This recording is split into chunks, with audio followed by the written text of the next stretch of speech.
Getting all this wood ready to install in the van has been a ton of work. Starts off with this raw pine, and it's considered rustic grade, so there's quite a bit of flaws. And we had to sand it, wood fill all the flaws, then prime it on both sides and on the tongue, sand the top, fill the top, and then sand the filler again, then put a top coat on like that, then install it, fill all the nail holes, and then paint 2 coats. But it looks quite nice.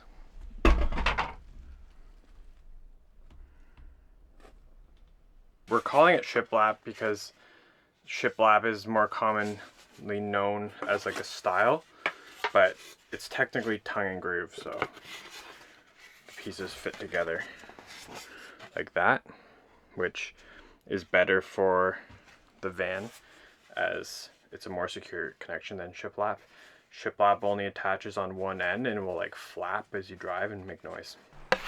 We're filling all the knots on the pine so we can paint it nice and smooth.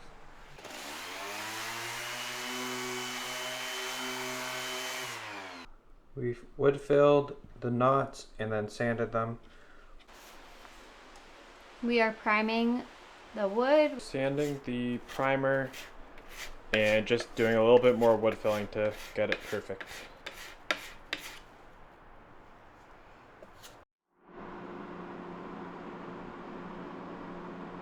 We attached the frame of the window here, which has the built-in shade and screen.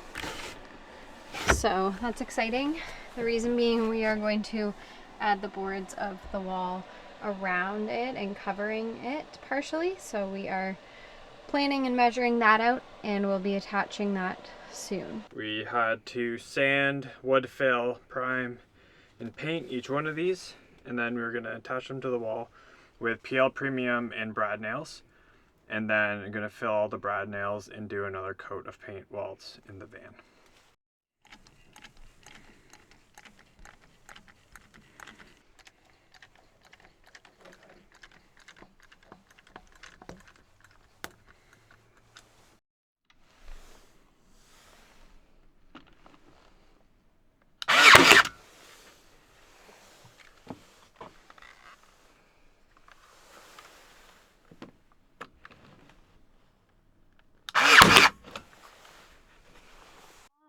We're adding more glue and more boards as we go down. Shiplap is installed. Need to fill the nail holes and then put a top coat on.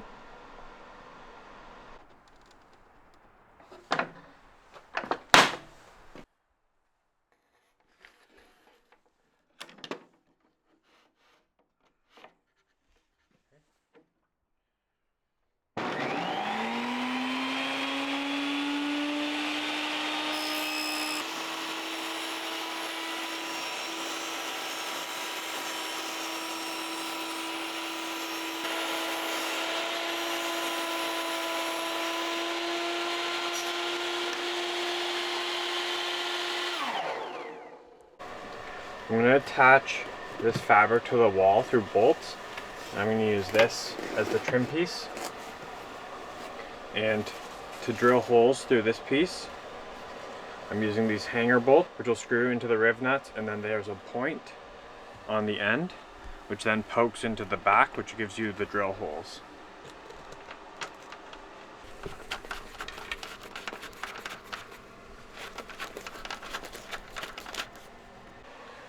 So I'm just going to line these up and then press it in to make holes.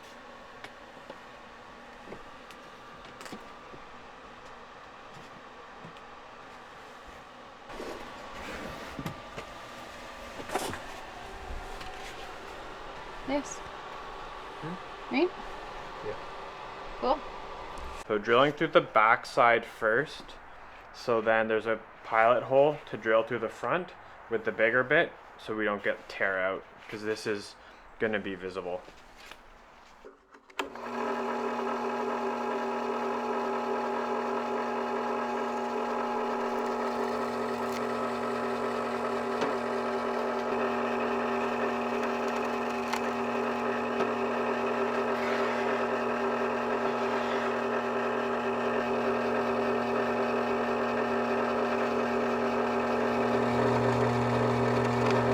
The reason we went through the backside first because it does this tear out when it pushes through the wood.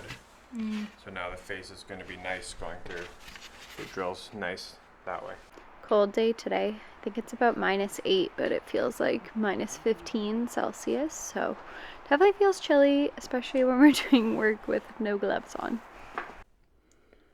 It's attached with brad nails and PL Premium. So I have to fill each nail hole with filler and sand it and then put a top coat on. This is what it looks like after installing, filling the brad nail holes. And then this is after 1 top coat, and this is 2 top coats, which is the finished product. I didn't exactly plan it this way, but it basically works out that I can put this fabric just underneath this bottom piece, and then I don't need to add like a trim piece between the fabric and the wall. I'm very happy with how this turned out. I literally just bolted this fabric to the wall, no glue or anything. It's being held on between that wood piece and the bed frame. The benefit of doing it this way is our head's going to be here as a headboard, and it's cushiony because there's this foam backed and then there's just a thin slate behind it, so kind of gives like an extra inch or 2 of headroom on the bed.